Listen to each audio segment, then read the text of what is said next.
E aí, pessoal, tudo bem com vocês? Firmeza? Espero aí que todos estejam bem. Vamos dar continuidade aqui às nossas aulas do nosso canal Ideias Químicas Foco na Questão. Vamos prosseguir com os conteúdos de tabela periódica e sua relação com a estrutura eletrônica dos elementos químicos e as propriedades periódicas. Para a gente estar tratando desses conteúdos, eu trouxe essa questão aqui que foi extraída do concurso para professor da Educação Básica, Técnica e Tecnológica do Instituto Federal de Minas Gerais, do campus de Betim, o edital número 149 do ano de 2014. Bem, a questão ela pede para explicar por que a energia de ionização do berílio é maior que o boro. Então, uma questão bem direta, e para a gente estar buscando essa explicação, é necessário que a gente localize o berílio e o boro na tabela periódica, para a gente estar relacionando as posições desses elementos na tabela com a variação dessa propriedade periódica que é a energia de ionização. A gente localiza aqui o berílio no segundo período na tabela e o boro também no segundo período, certo? A diferença é que o berílio aqui ele está no grupo 2, os metais alcalinos terrosos, tem a configuração eletrônica aqui 2s1. A gente já, olhando a tabela, a gente já consegue ver a configuração eletrônica da camada de valência. Grupo 2 e período 2. Então, o grupo vai dar o número de elétrons de valência e o grupo vai dar o nível de energia, né, da camada de valência, assim como o boro. Vai ter configuração eletrônica 2s2, 2p1, porque vão ter 3 elétrons de valência, né, tá no período, no grupo 13 e no segundo período. Bem, é de se esperar, naturalmente, baseado nas explicações que a gente já deu para a energia de ionização, era de se esperar que o boro tivesse uma energia de ionização maior que o berílio. Por que isso, pessoal? Porque o boro está mais à direita, ele está mais à direita do que o berílio. E a gente viu que a energia de ionização ela cresce da esquerda para a direita nos períodos. Então, quando a gente quer comparar elementos do mesmo período, o critério que a gente vai estabelecer para fazer essa comparação é baseado nessa tendência do crescimento da energia de ionização da esquerda para a direita. Só que, pessoal, regrinha, ficar decorando, nunca é uma maneira da gente tá aprendendo o conceito de fato. Ela cresce da esquerda para a direita porque uma outra propriedade, que é a carga nuclear efetiva, geralmente ela aumenta quando a gente cresce, quando a gente caminha da esquerda para a direita. O que é a carga nuclear efetiva?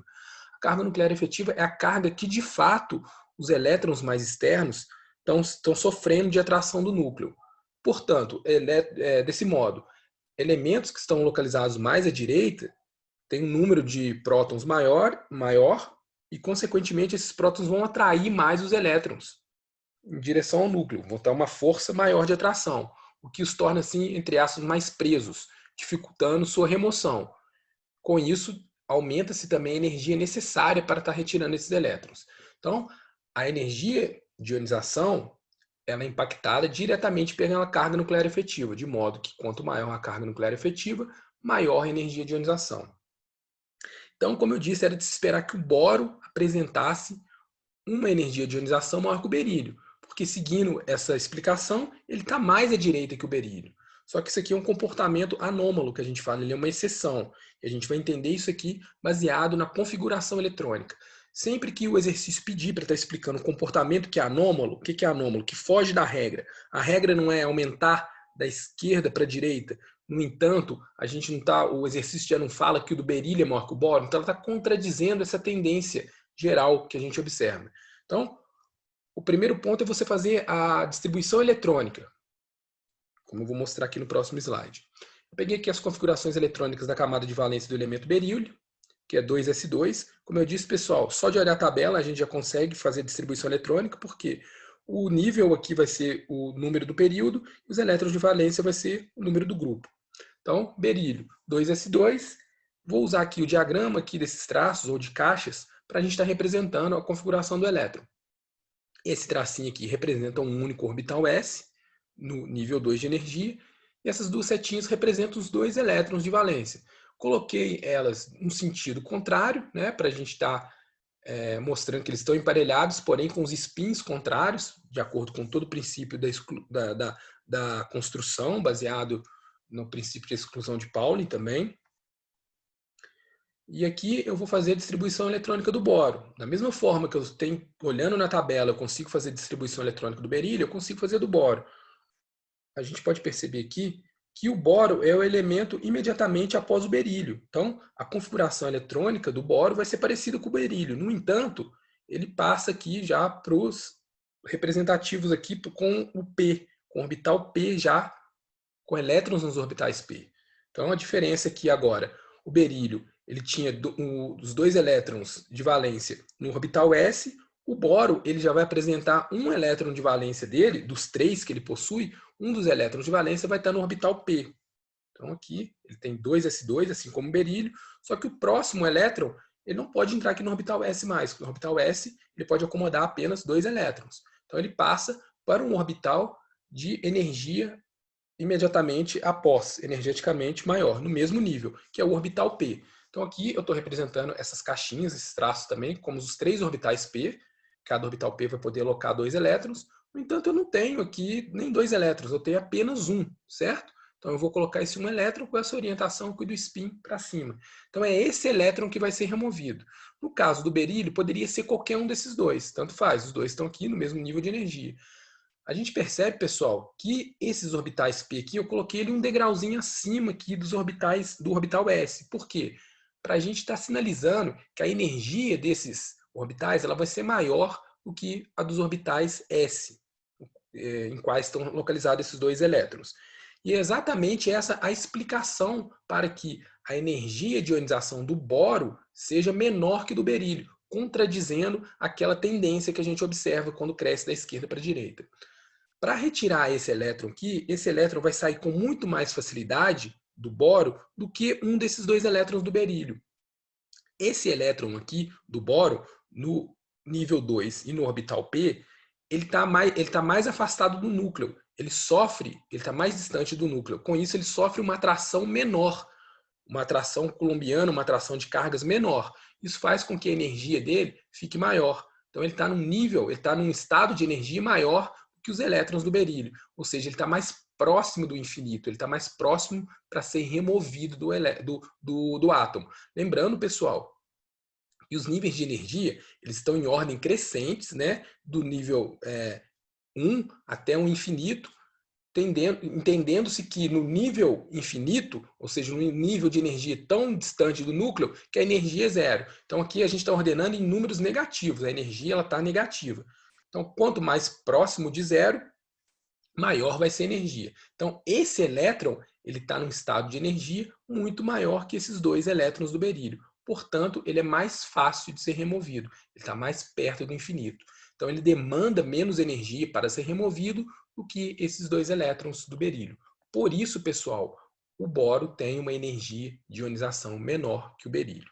A gente pode entender isso também em função da carga nuclear efetiva. Veja bem, esse elétron aqui ele vai sofrer uma atração dos prótons do núcleo do boro. No entanto, esse orbital S aqui, imediatamente anterior e interior ao orbital P, ele vai estar protegendo esse elétron. Lembrando que a gente já viu em outras aulas que o orbital S, devido à sua configuração esférica, ele consegue blindar bastante os elétrons que estão à frente dele. Portanto, esse orbital S já totalmente preenchido vai diminuir o impacto da carga positiva nesse elétron, o que faz com que ele esteja com mais energia e, digamos, mais livre para ser removido. Então, a explicação é essa, pessoal. O boro vai ter a energia de ionização menor do que o berílio, porque o elétron a ser removido do boro se encontra num orbital P que é energeticamente maior do que os elétrons que estão no orbital S do berílio. Aproveitando o gancho da questão, eu trouxe aqui também um outro comportamento anômalo que a gente tem, que é o caso do oxigênio e do nitrogênio. Vamos localizar aqui o oxigênio e o nitrogênio na tabela. O oxigênio está mais à direita do que o nitrogênio. Então, naturalmente, é de se esperar que o oxigênio tenha uma energia de ionização maior que o nitrogênio. No entanto, não é isso que a gente observa. A energia de ionização do oxigênio ela é aproximadamente 1.310 kJ por mol, ao passo que a do nitrogênio é 1.400 kJ por mol. Então, uma diferença de 900 É uma diferença aí de 90 kJ por mol de energia. Então, o nitrogênio ele possui uma energia de ionização maior, contrariando também esse comportamento que a gente prevê da esquerda para a direita. Então, isso também é um comportamento anômalo.